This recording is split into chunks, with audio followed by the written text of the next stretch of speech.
mostrarnos mis accesorios, por supuesto, de AB Accesorios. Mira.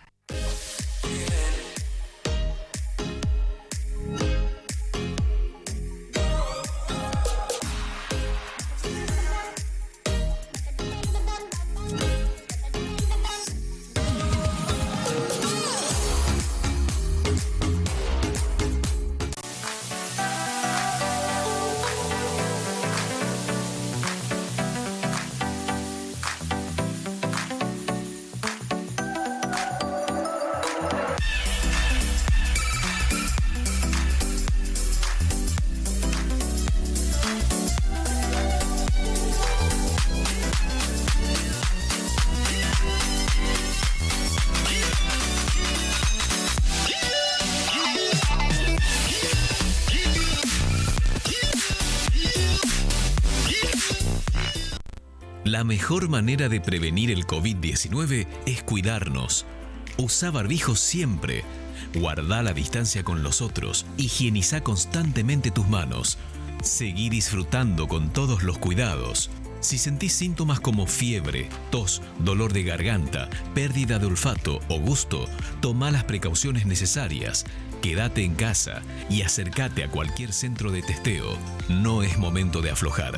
Por vos, por los tuyos y por todos, sigamos cuidándonos. Municipalidad de Corrientes. Si necesitas relajarte o tener un mimo para vos, mira. Indira, Centro de Belleza y Spa. Tratamientos corporales, tratamientos faciales, peluquería, tratamientos fotónicos con láser, manos, pies, lifting de pestañas. En Spa, masajes descontracturantes, relajantes, drenaje linfático, depilación definitiva con Soprano Ice Platinum, cosmética Dermofarma, colágeno Vitalgen. Indira, Centro de Belleza y Spa. Regalate o regalá la experiencia Ducha Vichy. Solo en Indira, Centro de Belleza y Spa. Pedí tu turno al 3794-782313. Indira, Centro de Belleza y Spa. San Martín 1653.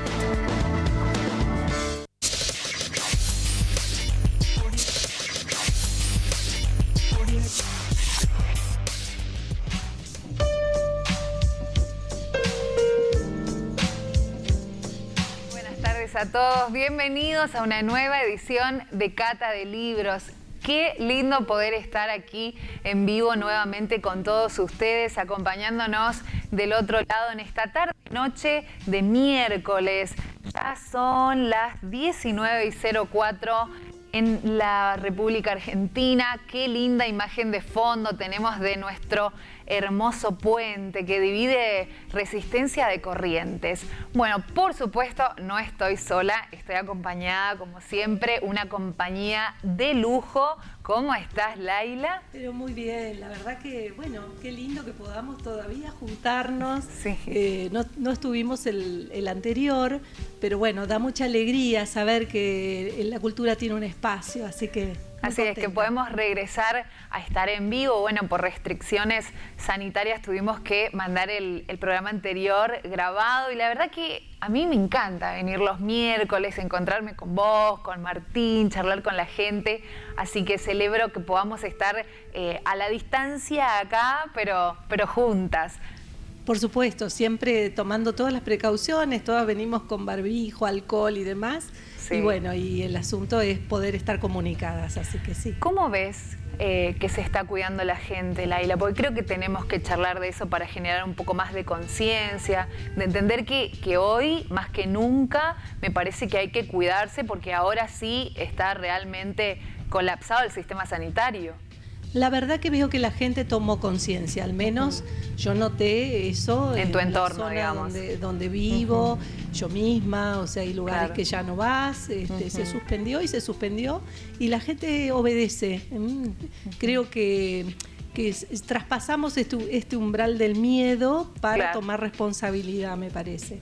qué importante, ¿no? A seguir cuidándonos, a seguir lavándonos las manos, el alcohol y como decía, hoy más que nunca tomar todas las precauciones posibles, sobre todo a la gente más joven, que por ahí podemos empezar a ver que esta cepa viene mucho más fuerte, que lamentablemente adolescentes y gente más joven va muriendo, así que hay que cuidarse hoy más que nunca. Bueno, y cambiando un poco de tema, vamos a contar un poquito de todo lo que tenemos el día de hoy en el programa. Vamos a estar mostrándote una entrevista exquisita que tuvimos con el vicepresidente del Banco Nación, el economista Matías Tombolini, quien nos trae a presentar su nuevo libro, La Otra Campana. También estuvimos charlando con Agustina Videla, de Editorial Bonum, que habla sobre autismo, del autismo a la diversidad, una charla realmente interesante. Y vos tenés una invitada. Vos sabés que Mercedes Vera está lista para salir, así que en un ratito la vamos a tener con nosotros. Cuando quieras podemos comenzar a charlar con ella. Es una autora correntina, ¿no? Es correntina y además es museóloga. Ah, mirá vos. Sí, he tenido el gusto de invitarla a la escuela donde leo como abuela lee cuentos y ella los entusiasmó a los chicos para que cualquier huesito, dientito, lo que encuentran en la tierra, lo guarden y armen su propio museo. Así que es muy interesante toda esa faceta también de esta autora que es muy renombrada, es poeta, bueno, es realmente una persona impecable. ¿Qué te parece si vemos y le preguntamos al productor si ya está en comunicación Mercedes con nosotros y conversamos un poco de todo esto que nos contás? Ahí la podemos ver, mira, ya está, bueno, ya está al aire. Qué lindo, Mercedes, poder verte. ¿Cómo estás? Un gusto, Laila. Saludo a la audiencia de Cata de Libros. Agradecerte esta invitación especialmente. Y bueno, aquí estoy para contar un poco de lo que hago y de lo que hacemos juntas también. Qué lindo, qué placer es poder conversar con vos. Recién estaba diciendo que no solo sos escritora, también sos museóloga. Tenés ese costado que lo he visto el día que fuimos a la escuela y hablaste con los chicos y los chicos te contaban que encontraron un huesito o encontraron un dientito. Me acuerdo que decían ese tipo de cosas que eran hallazgos para ellos y vos los incentivabas para que ellos siguieran con esa idea de armar su propio museo. Contanos un poquito cómo es esa actividad. Y bueno, esto se ve que dentro mío ya estaba guardado este amor por la cultura y por las culturas. Y bueno, en mi época de estudiante de nivel inicial, ya una rectora, me acuerdo muy bien de ella, la señora Bre, de la escuela regional, nos había dicho, cuando quieren enseñar ciencias, lleven a los chicos a los museos de ciencias, si quieren enseñar historia, llévenlos a los museos de historia. Y así fue y se ve marcando ese camino. Y bueno, terminé justamente trabajando en un museo para completar este amor a las culturas y a lo nuestro. Qué lindo que lo haces y cómo lo disfrutás. Bueno, te conozco y siempre que hablamos estás inaugurando algo. Contanos hace poquito dónde fuiste, qué inauguraron.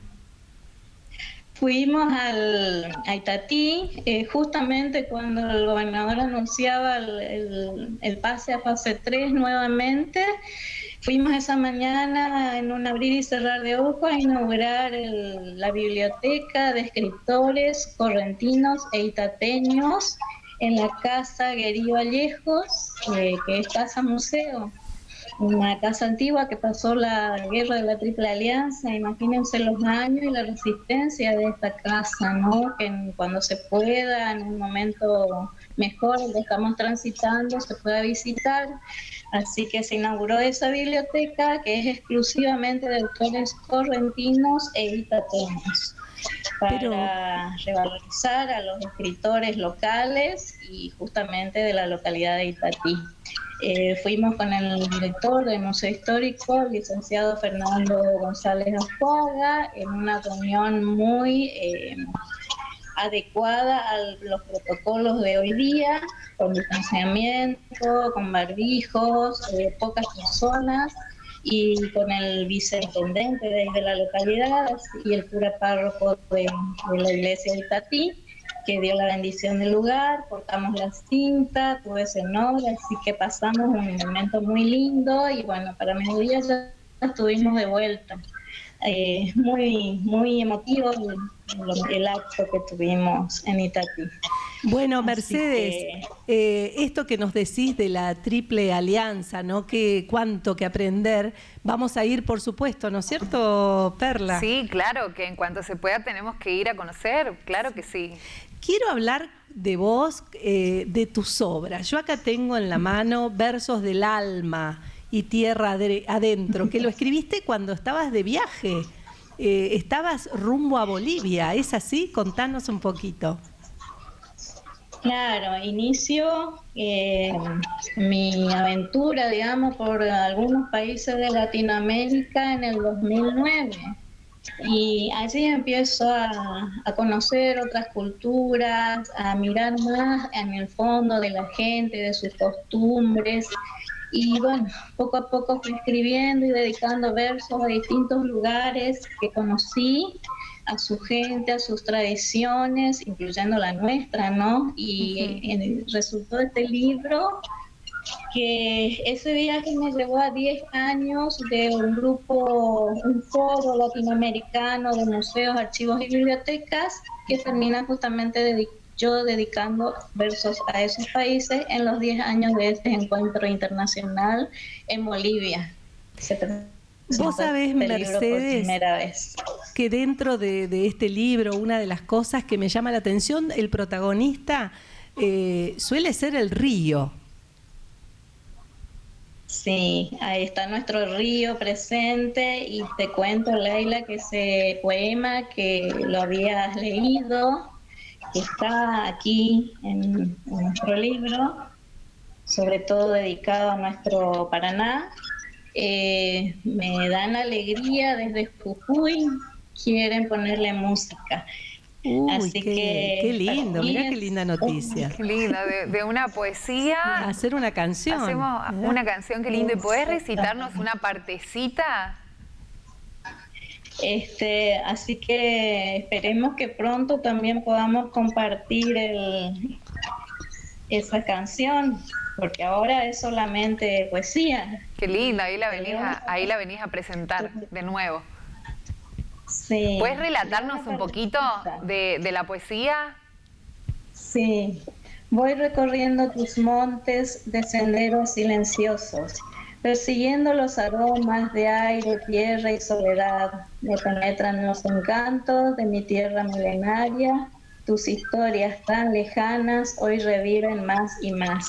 La historia de esta poesía llevó años hacerla, que yo, viajando en auto hacia los campos de Corrientes, empecé a escribirla mirando en nuestra ruta a lo verde de nuestros campos, y la terminé después de 2 o 3 años porque iba modificando. Y bueno, y así surge A Corrientes. Ese poema que hoy va a ser música también. Así que la verdad te felicito, Mercedes, unir porque Corrientes y Jujuy, ¿sí? Es algo tan grande y me emociona. La verdad que sí, emocionan tus palabras. Y también estás muy vinculada a los concursos, a las convocatorias. Sé que hay una convocatoria que tiene que ver también con la actividad del río. Contanos un poquito cómo es. Bien. Ahora recientemente nos unimos varias instituciones desde donde trabajo, mi área, que es la Dirección de Patrimonio del Instituto de Cultura, la Dirección de Vías Navegables, Distrito Paraná Superior Corrientes, FADE Corrientes y CAU de Arquitectura de la UNE. La idea es este primer concurso nacional Memoria, Río y Cultura, rescatar la memoria y la tradición e historia y aportes que ha hecho la Dirección de Vías Navegables de aquí, de nuestra ciudad, para la provincia y para el país. porque es una institución que está cumpliendo en octubre 123 años. Mira vos. ¿Y de qué forma se da el concurso?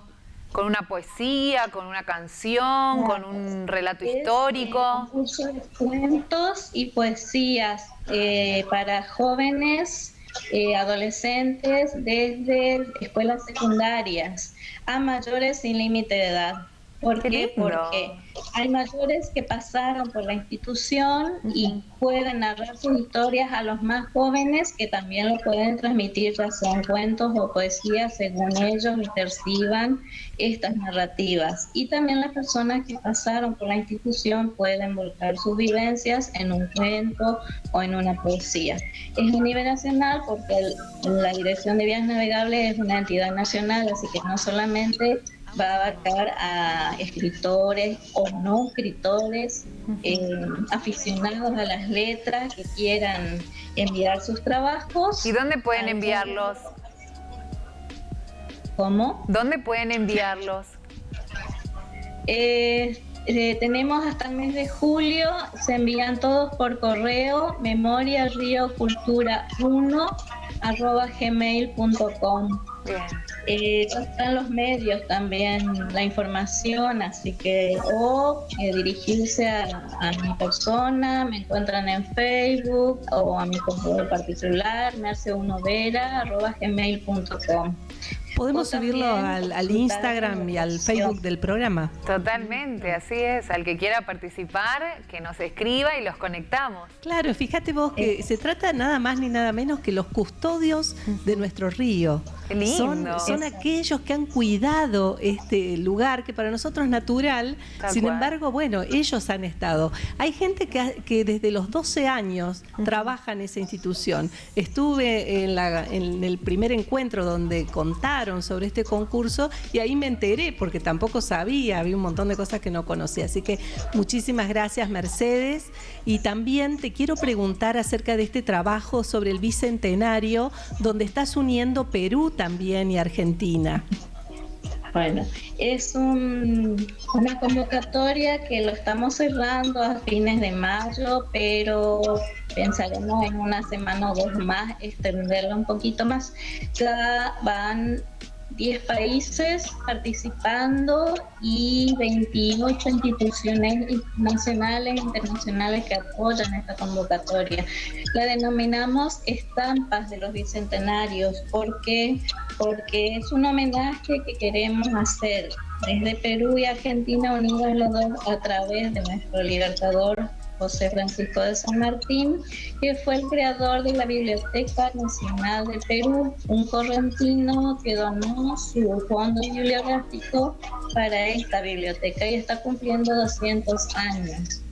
Junto al Archivo General de la Nación Argentina, que cumple en la misma fecha las dos juntas sus bicentenarios, el próximo 28 de agosto. Así que, ¿cómo no unir estos dos países y a la vez convocar a otras instituciones a adherirse en este homenaje? Lo que queremos hacer es compilar todas las estampas que nos están enviando en un libro virtual que lo vamos a entregar, digamos, en forma virtual en un encuentro vía Zoom o Meet con todas las instituciones y esperamos que las agasajadas estén presentes también. Hasta el momento que podamos hacerla en formato impreso al libro. Bueno, extraordinario el trabajo que haces, la verdad que sí, no para esta mujer. Y además que bueno poder enterarnos a través de este medio, ¿no? Porque a veces hay tanta sobreinformación que todas estas cosas se pierden un poco. Entonces me encanta y te agradezco, Laila, y gracias, Mercedes, de poder traer esto al programa también. Claro que sí, yo creo de que bueno, la audiencia compartirá con nosotros también la sorpresa de enterarse de cuántas cosas se hacen. Bueno, Mercedes, para despedirte, quisiera... Desde el Museo Casa Martínez queremos hacer la presentación oficial en el mes de agosto para los bicentenarios, así que les voy a avisar también para que estén en contacto y puedan participar del lanzamiento. Me encanta. Por supuesto. Me encanta.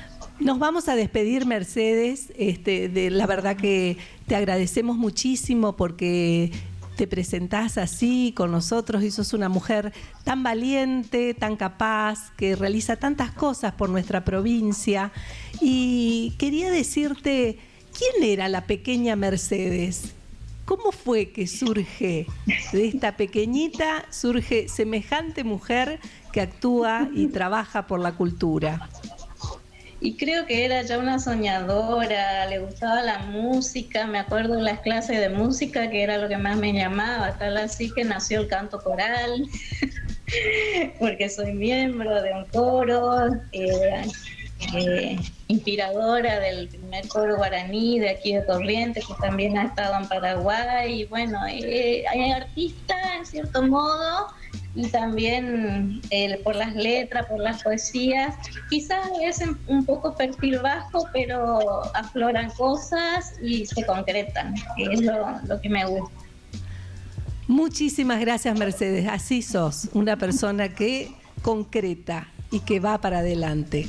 Te admiramos, te admiro muchísimo y bueno, te esperamos por supuesto otra vez para el programa cuando se pueda queremos visitar. que vengas en piso, por supuesto, sería espectacular tener invitados como Mercedes y algunas otras personas más como para hacer un panel y nos dedicamos ese programa exclusivamente para charlar un poco de todo lo que sucede en la provincia y cómo mujeres como ella tan hacedoras lanzan estos concursos y como que nos recuerdan y nos traen historias también que a veces no estamos enterados. La verdad que sí, así que bueno, la verdad es maravillosa esta visita, aunque sea virtual. Y por supuesto agendado para hacerlo acá, presencial con ella. Así es. Muchísimas gracias, Mercedes.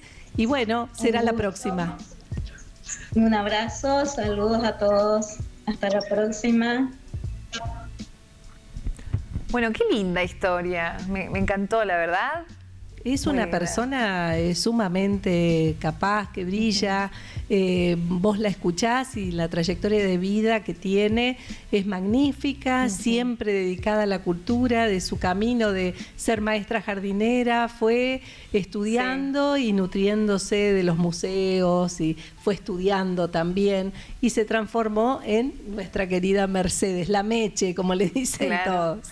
Qué lindo. Bueno, ahora vamos a pasar a otra temática que también es muy interesante, Laila. Te cuento que estuve conversando con Agustina Videla de Editorial Bonum, una novedad, donde ella escribe un libro de su historia de vida. Tiene un hijo que padece autismo, entonces escribe un libro que se llama Del autismo a la neurodiversidad.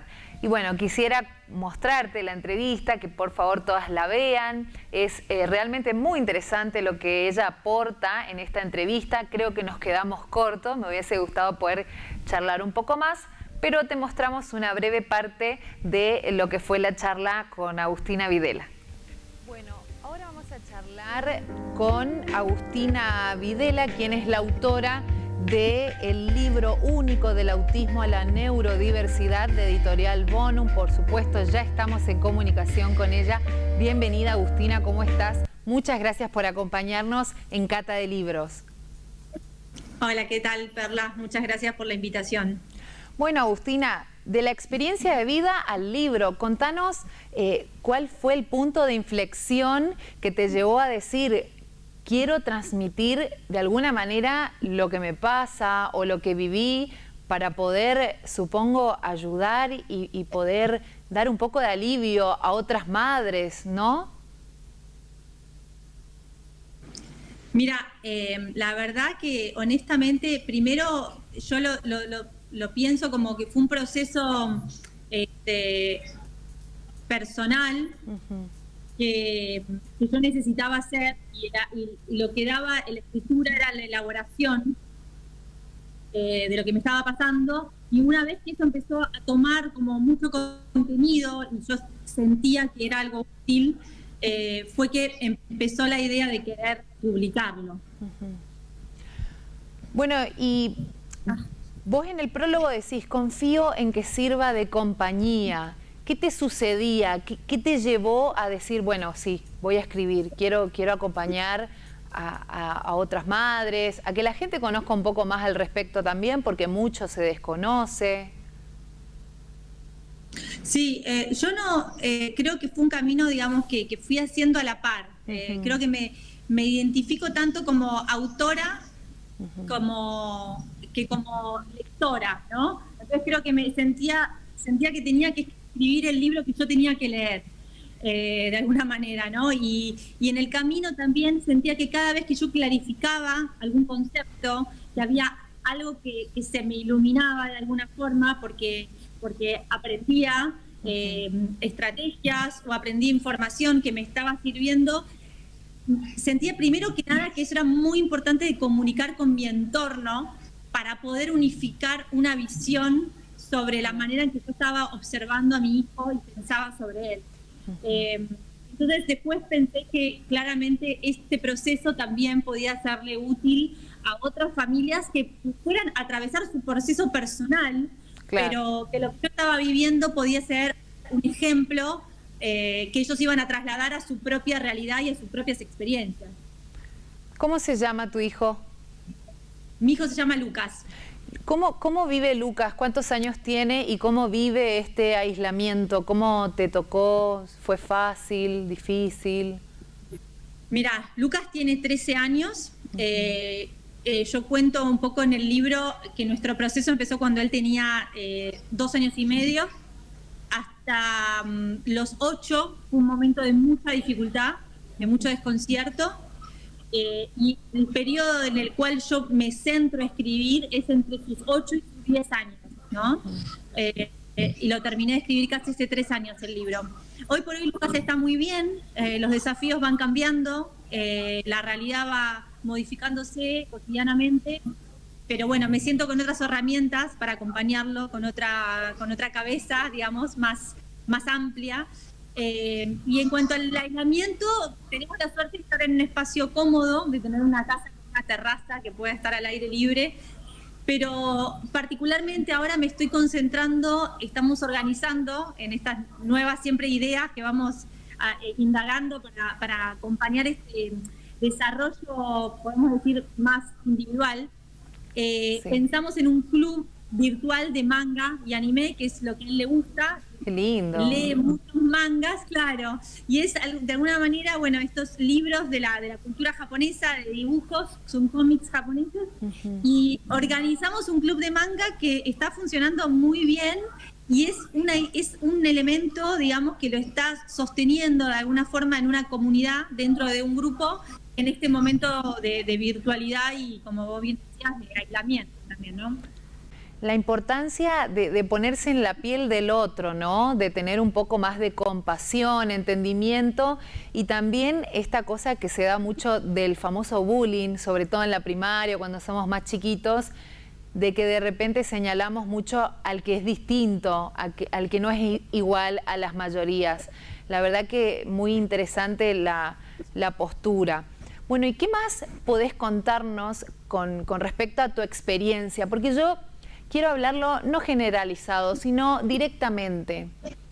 Adentrarnos un poco más y que vos me cuentes y me digas, mira, me pasó que cuando empecé a sospechar que de repente mi hijo podría tener autismo, lo llevé a tal lugar. ¿Cómo fue ese proceso?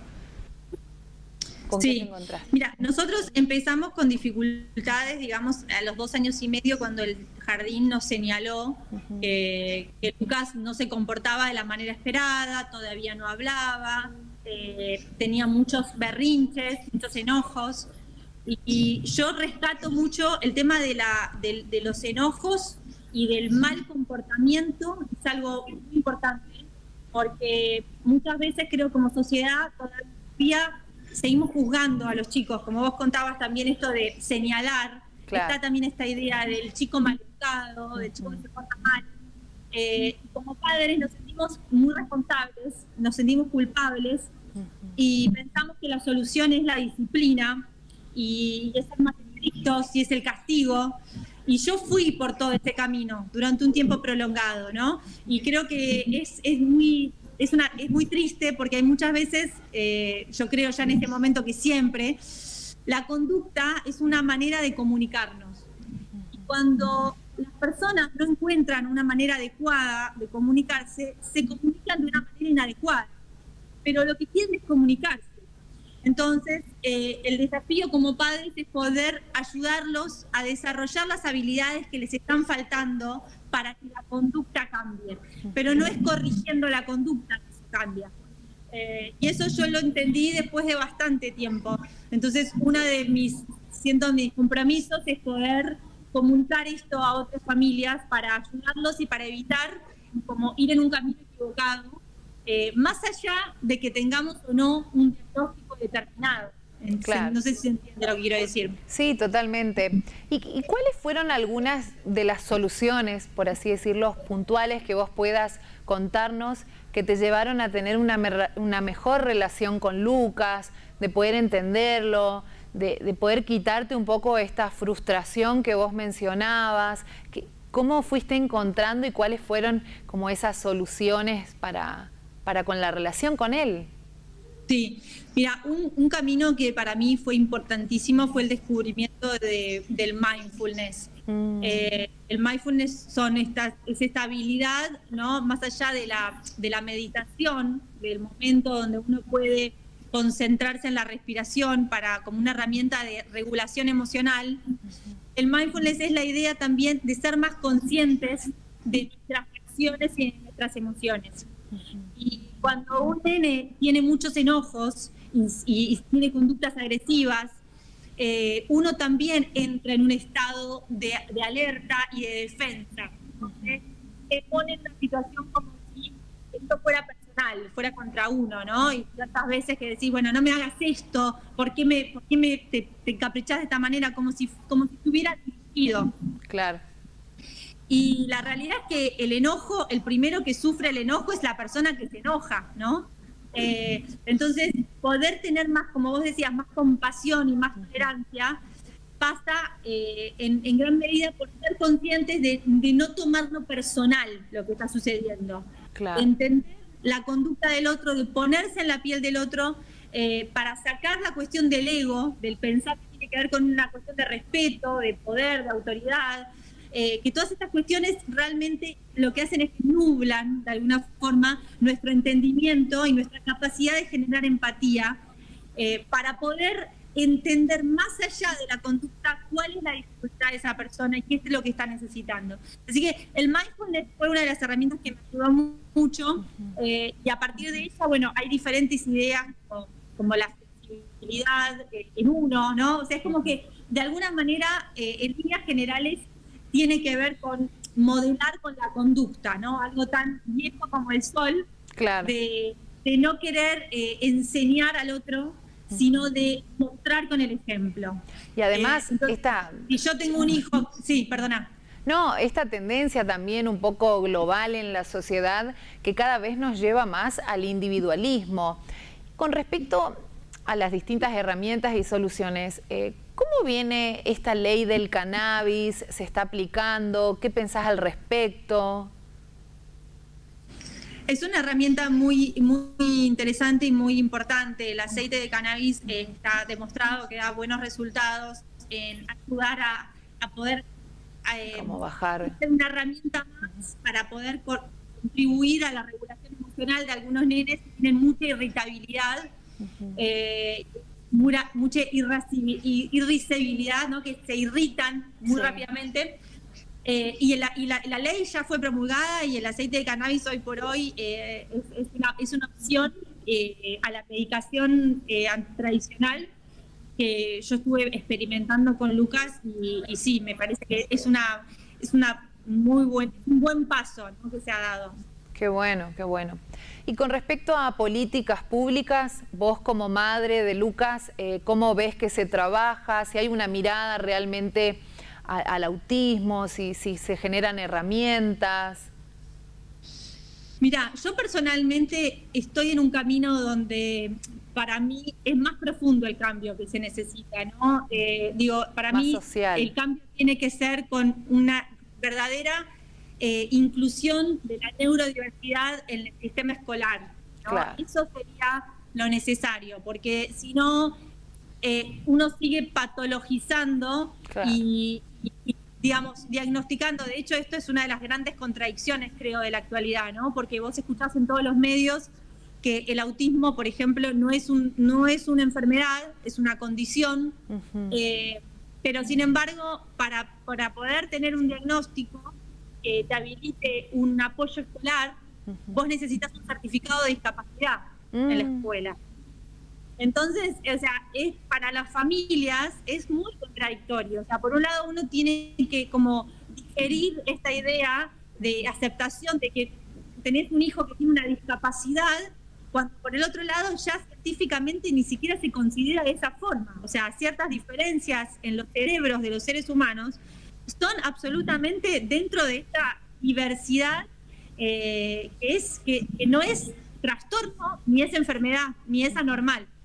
Entonces hay acá un camino que tenemos que recorrer como sociedad y eso en la educación es muy necesario porque hoy por hoy hay muchos niños que por autismo o por un montón de otras denominaciones o sin denominación quedan excluidos del sistema escolar. Totalmente. Bueno, muchísimas gracias, Agustina. Esperemos poder charlar pronto nuevamente al respecto de tu libro, poder contarnos un poco más y gracias por escribirlo y por plasmarlos en letras también. No, bueno, muchas gracias. Yo me siento tan acompañada en este momento como las familias, digamos, que se sienten acompañadas a través del libro, porque también fui descubriendo muchas personas que se van contactando conmigo y que me cuentan sus historias y a mí también me hace sentir diferente. Así que creo que realmente es muy valioso construir redes y desde pares, desde iguales, poder ayudarnos con nuestras experiencias mutuas. Muchas gracias. Gracias a vos, Carla, por la invitación. Bueno, así pasaba la entrevista que teníamos con Agustina Videla, realmente una temática muy interesante. Laila, ¿qué opinás? Da para mucho y hay muchas preguntas que surgen después de escucharla. Así es. Y bueno, recordémosle a la gente, Laila, que si quieren volver a ver la entrevista, nos pueden seguir y suscribirse, que también nos ayuda un montón, en nuestro canal de YouTube, Cata de Libros, también en Instagram, en Facebook, en nuestras redes personales. ¿Cómo es la tuya, Laila? Contale a la gente. Laila Daiter. Laila sí, Daiter, así pueden es. encontrar ahí. Bueno, y en mis redes, Perla Mendoza también, en todas estas redes que mencionábamos, subimos material de lo que ya fue Cata de Libros. Y ahora pasamos rápidamente a otra entrevista. Vamos a hablar de economía. ¡Qué bueno! Así es, nos queda poco tiempo, así que vamos a ver si podemos ver completa la entrevista con el vicepresidente del Banco Nación, Matías Tombolini. Bueno, ahora vamos a presentar la novedad de Editorial Galerna. Vamos a estar conversando con el economista y vicepresidente del Banco Nación, el señor Matías Tombolini, quien nos trae su nuevo libro, La Otra Campana, una historia del presente argentino narrada en tiempo real. Muy buenas tardes, Matías, ¿cómo le va? Muchas gracias por estar aquí en Cata de Libros. Hola, ¿qué tal? ¿Cómo estás? Muy buenas tardes para vos. Bueno, ¿nos puede contar qué pretende este libro? ¿A quién va dirigido? ¿Cuál es la idea? ¿Cuál es el mensaje que quiere dar? Bueno, la verdad es que este libro es una búsqueda, es una conversación al diálogo, un diálogo no neutral, pero basado en los hechos. Y en este sentido lo que ofrece son datos para alimentar un diálogo que yo creo que es un diálogo pendiente en la Argentina sobre cómo nos encontró la pandemia, qué aprendimos durante el año de pandemia, qué hicimos bien, qué tenemos que hacer mejor y qué desafíos tenemos en el futuro. Y en ese contexto es que escribí este libro, que es una historia del presente argentino narrada en tiempo real, ¿verdad? Porque mientras fue sucediendo, la fui escribiendo. Claro, un poco en la primera parte del libro pude ver que comienza narrando desde la campaña electoral del 2019, una vez que recibe Alberto la asunción como presidente, hasta sus inicios y la llegada de la pandemia. ¿Qué país recibió el presidente? El presidente recibió un país que en materia económica, política, institucional, venía muy golpeado. Una de las cosas que contamos en el libro justamente tiene que ver con cómo se deterioró la economía argentina entre y te diría, el día siguiente, el 12 de agosto del 2019, y el 10 de diciembre de aquel año, Claro. en donde entre las PASO y las elecciones generales, bueno, el presidente Macri en su momento trató de llevar adelante un conjunto de herramientas de política económica que aceleraron el proceso de evaluatorio, la fuga de divisas, el aumento del endeudamiento, un avance importante en la cotización del dólar, o sea, se devaluó la moneda. Claro. Y Matías, todo eso fue un poco quiero... lo que hizo sentido en el país que recibimos, ¿no? Claro.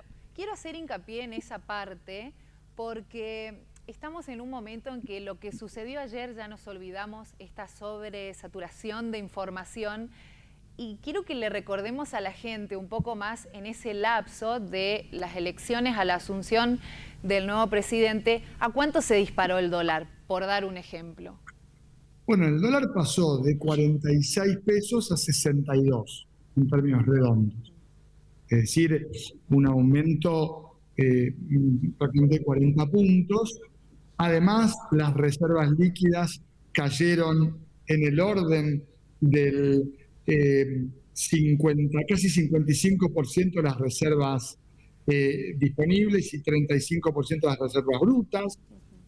La inflación fue de orden de 18 puntos, es decir, fue un deterioro muy rápido de las condiciones económicas, que fue lo que le dio Alberto el 10 de diciembre. Claro, y recordar también que de una secretaría, el ministerio, el salud pasó a ser ministerio. Qué importancia, mucho antes de enterarnos de la llegada de esta pandemia, ¿no? Lo que pasa, Carla, es que lo que hubo fue un replanteo sobre las prioridades de política pública en nuestro país. Y el proyecto político que ganó priorizó primero la agenda del hambre, y yo de hecho por eso me sumo al gobierno, Claro. la agenda de la protección del salario, y en materia de salud obviamente rejerarquizó los ministerios de salud y de empleo, que habían quedado subsumidos en otro ministerio, pero habían quedado subsumidos en términos de una señal que me parece que es peligrosa, al tiempo que dolorosa, y no porque eso supusiera un cambio real en la dirección de la política económica y la política pública. La política pública ya venía lanzada en una dirección determinada, que es una dirección que no funcionó, porque uno podría criticar el direccionamiento de la política pública, pero los resultados tal vez lo hubieran acompañado. Te lo pongo futbolísticamente hablando. Suponete que te gusta Bilardo. Podemos decir, mira, a mí Bilardo me encanta, y otro dice, no, Bilardo no me gusta para nada. Pero salió campeón del mundo. A otro les puede gustar más Menotti. Entonces, Menotti le gusta más y a otro le gusta menos. Pero salió campeón del mundo. Es decir, puede que no te guste la dirección, la receta, pero tienen resultados para mostrar. Macri, a mí me parece que la receta es mala y los resultados fueron peores.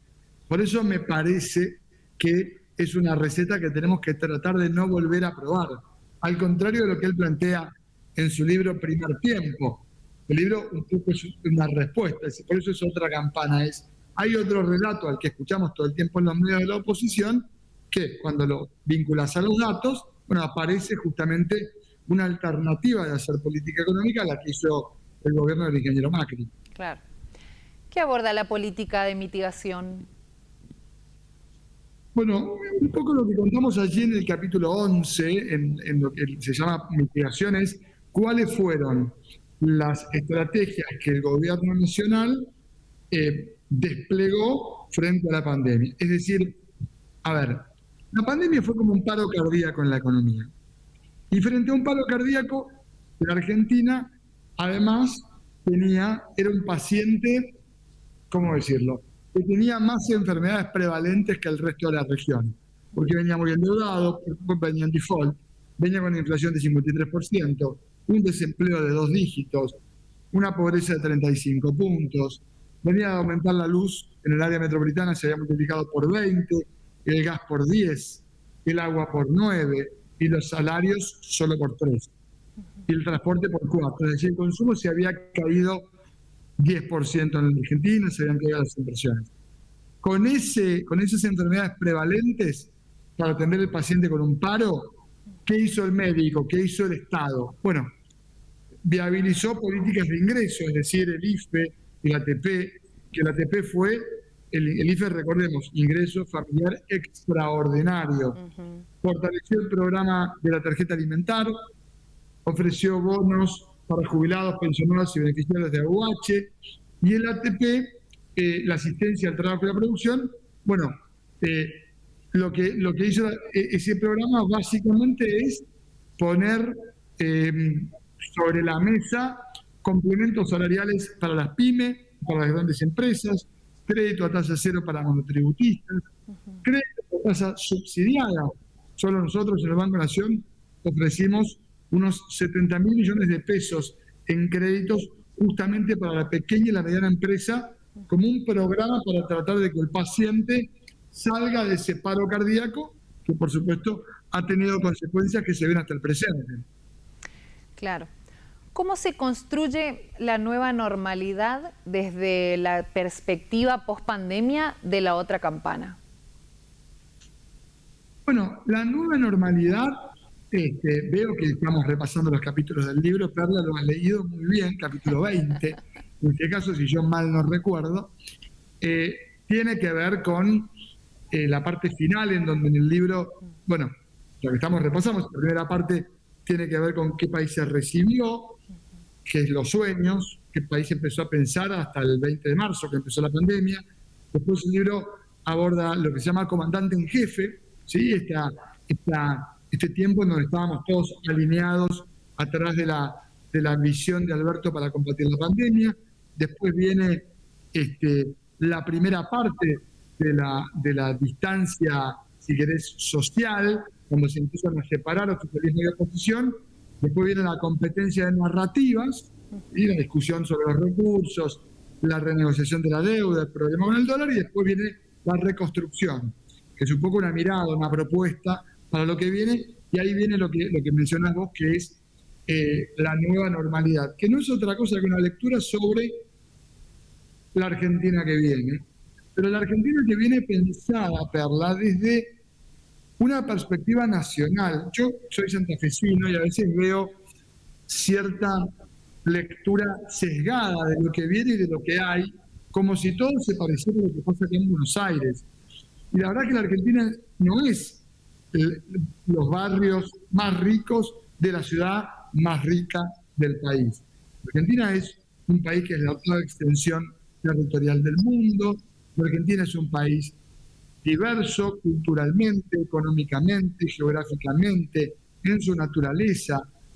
Entonces, desde ahí, pensar la nueva normalidad supone entender que el mundo viene de una disputa entre individualismo extremo y la idea o el sueño de una visión, claro, en donde nadie se salva solo, como dice el Papa, y una lectura de lo que viene diciendo, bueno, ¿desde dónde partimos? ¿Desde la idea de que si cada uno hace la suya vamos a estar mejor?